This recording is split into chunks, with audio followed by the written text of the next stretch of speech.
said, thank you very much for inviting us here. We met Oliver in San Francisco last year at a conference, and he was kind enough to invite us here and to come share this exciting event with you. My talk this morning is not specifically about AI, but it is about our world and how we need to change our world to hopefully build towards a better tomorrow, because that's hopefully what we are all busy with.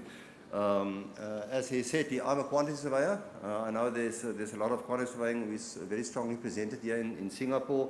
We met with a few of them in the few days we've had already here.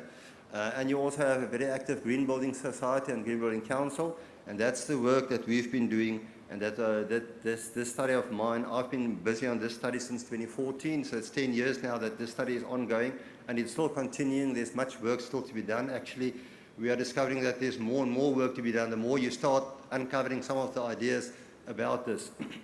That's just a cover of one of the brochures. Every 2 or 3 years we bring out a little booklet like this for our industry. I don't have hard copies for you, but if you will, Oliver, I can share the PDF copies with you to show you about the work we've been doing. This is just, obviously, it's work that is not an academic or a Green Building Council that can do these things and change minds. You need the support of an industry. And these are just some of the big players in South African construction industry that participates. They are owners of buildings, they are consultants like architects and quantity surveyors and so on, because we needed the data to tell the story of what was going on. So our Green Building Council story started in 2007, 2 or 3 years after you started here in Singapore with that.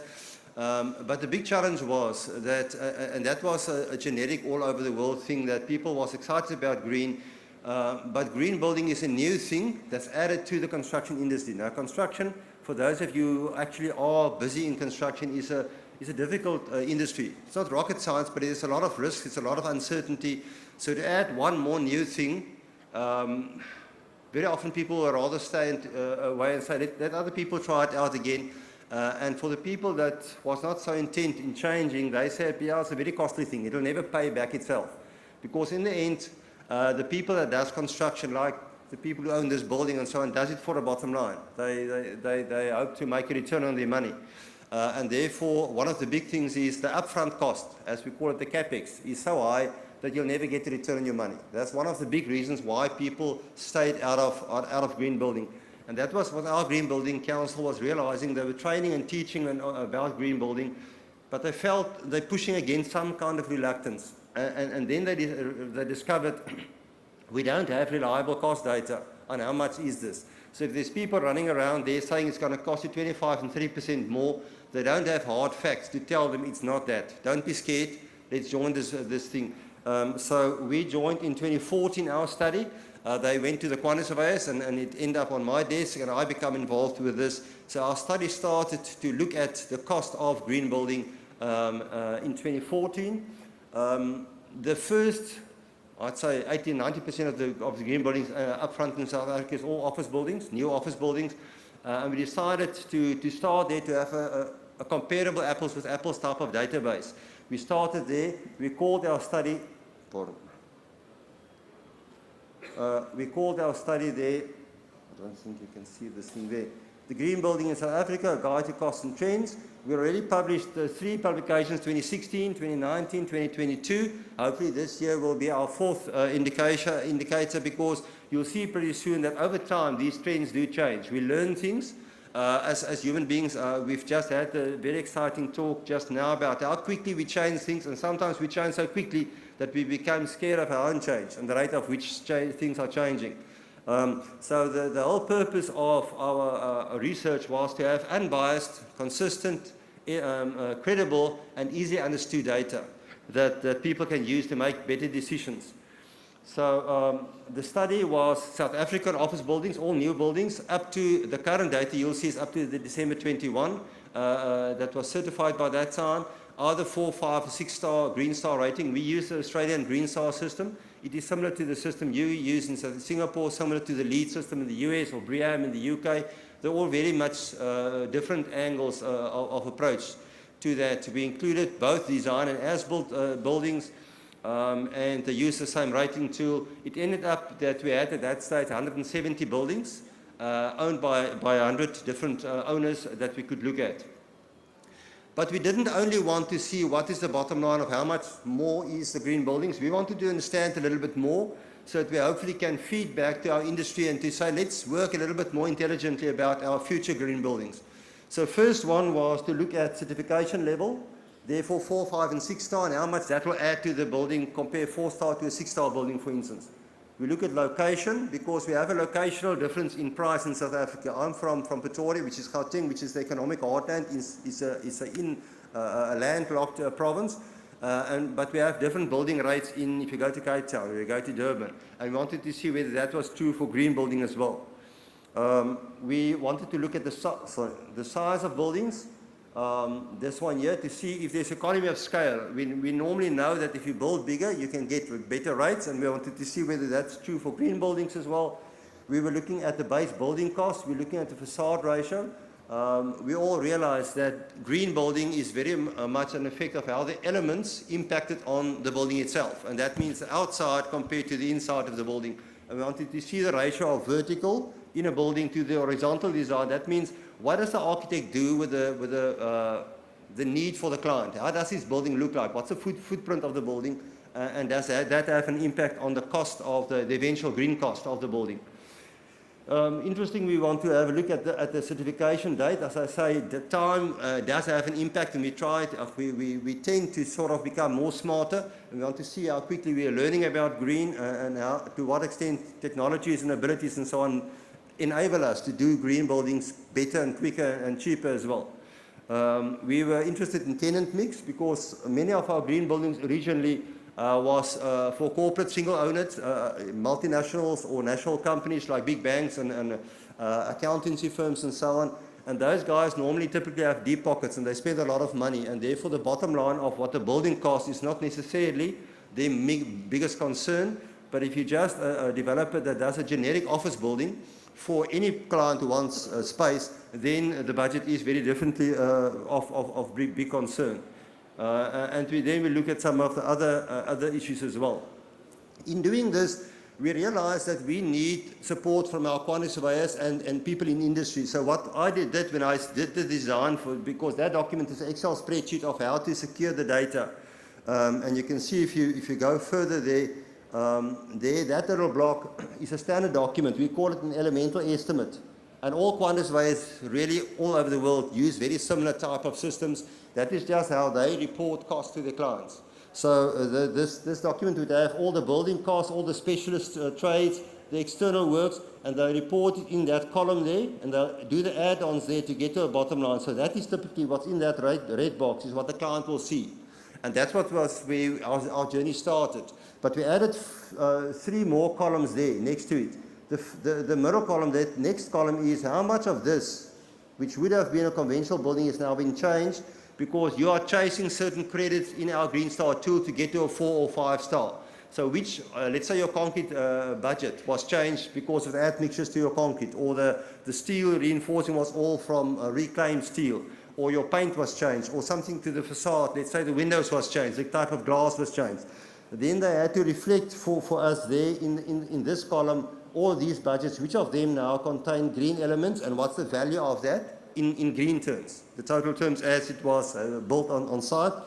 And then what they had to do then is to say, if it was not green, if there was no green agenda for the developer, it was just a conventional code compliant building, what would that same element have cost us? And the difference between these two is then the premium, that goes in that column, and that is then expressed as a percentage of the total cost. And that's how we did our calculations.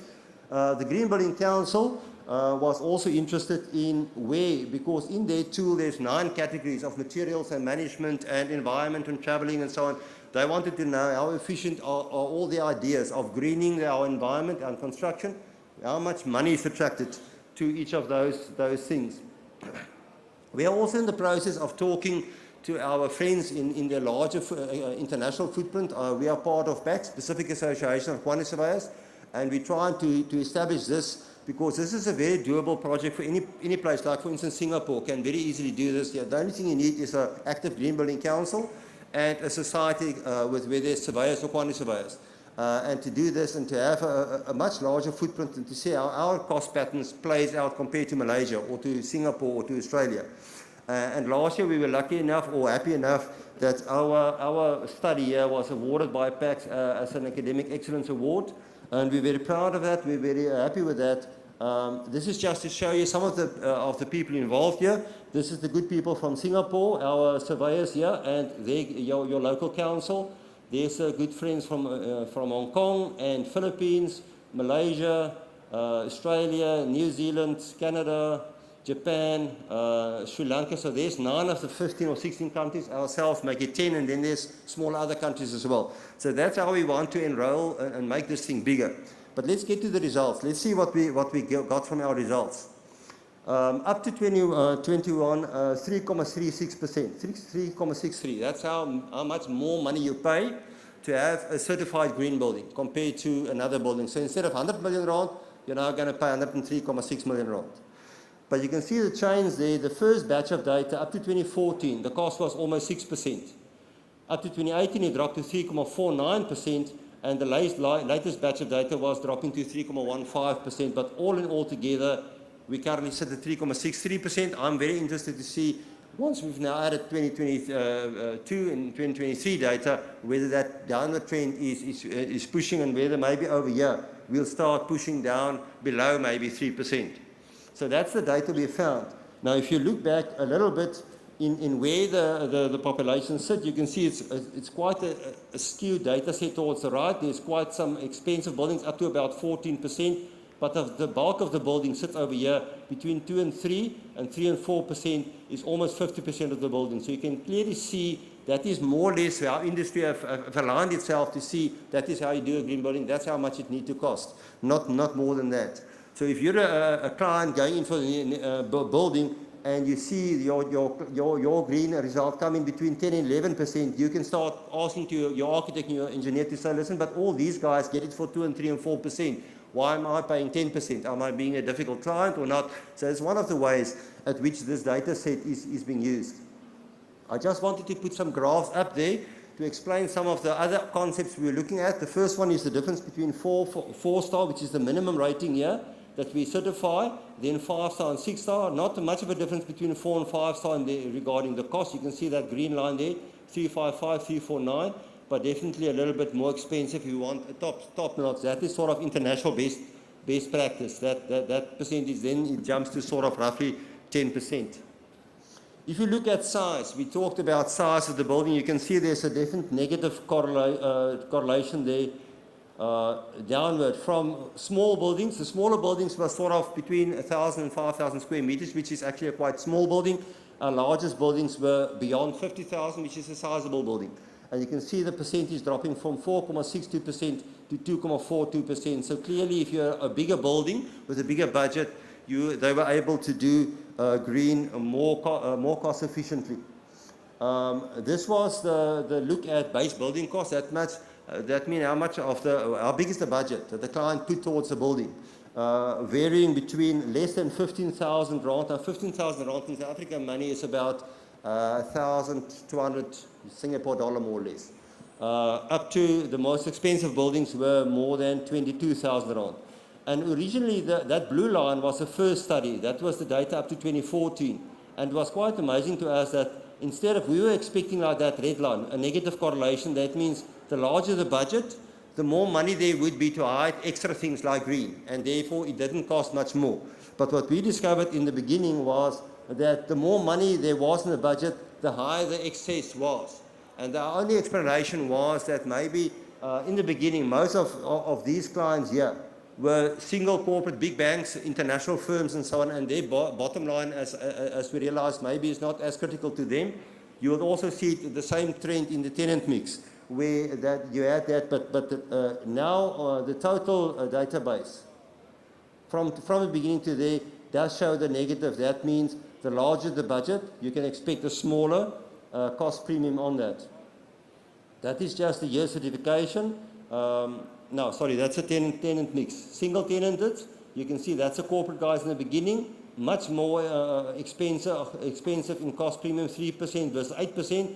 and then they also become smart to say, listen, even if I'm a big international guy with a fancy brand and corporate image, I now demand more or less the same type of cost premium. So again, I think, because this is when our first data became available in the market, and you can see it immediately start dropping, and now it's sort of reaching a new sort of demand curve.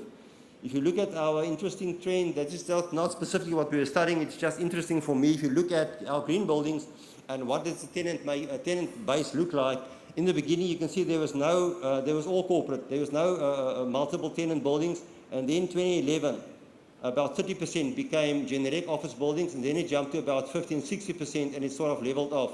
So in the beginning, no multiple tenant, and then about 30% for a couple of years, and now we're sitting between 50 and 60%. So again, a new trend that you can see how green and how we as human beings in the construction is trending and reacting to that. But these things are all, and our study is just about the costs, because how much does it cost to actually do green? But in the end, the client wants a return in the end. And I developed a few slides, just 2 or 3 slides to see, but does this thing pay? In the end, we can see it doesn't cost much more than 3%. And I developed a very simple calculation here for you guys, where I said, let's assume a building, a green building, 10,000 square meters, 9,200 lettable space. There's my cost to build the building. That's a green premium, the land cost, the monthly rentals per square meter, and then MSCI, Morgan Stanley Capital International, they do stuff on green buildings. They've got a conventional portfolio of premium office buildings, and they've got a green portfolio, and they compare the two. And they have found that green buildings command a rental premium of 14.2%. They have 4.3% lower vacancy. They have 10.6% lower operating cost, and they also have a lower cap rate because people regard them as a lower risk. And all of that plays into what I thought will be interesting to compare the results. So this is just 3 little calculations I did on my spreadsheet to show you what the conventional building will cost at those parameters. It costs us the building cost there, plus the land cost. So it's a very straightforward, simplified calculation, 180 million. The green building, the only change is we add 3% to build the building. So you can see 4.5 million is there, and therefore you have a slight premium there. And the marginal effect is the green building costs 4.5% more. That's on the cost side. If you look on the income side, this is where it becomes interesting. You start looking at the size of the building and the rent that you get. So the conventional building earns that much income per month. The green building does similarly, but it has a premium. It scores in rentals, so it commands higher rentals, and therefore the 1.56 per month becomes 1.786. The difference, 222,000 rand per month.